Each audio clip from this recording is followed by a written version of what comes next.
ಕುಮಟಾ ತಾಲೂಕಿನ ಕತ್ಕಾಲ್ ದೇವಿಮನೆ ಘಟ್ಟದಲ್ಲಿ ಹಾಲಿನ ವಾಹನ ಪಲ್ಟಿಯಾದ ಪರಿಣಾಮ ಚಾಲಕ ಗಂಭೀರ ಗಾಯಗೊಂಡಿದ್ದಾನೆ.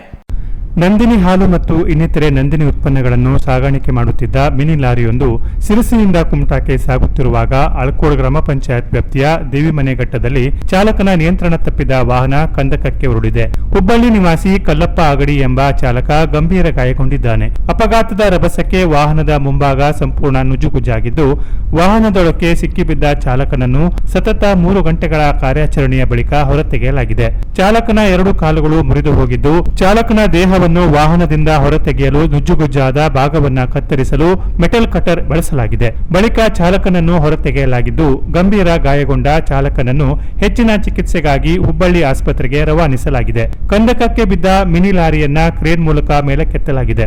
ಈ ಬಗ್ಗೆ ಕುಮಟಾ ಪೊಲೀಸ್ ಠಾಣೆಯಲ್ಲಿ ಪ್ರಕರಣ ದಾಖಲಾಗಿದ್ದು ತನಿಖೆ ಮುಂದುವರೆದಿದೆ.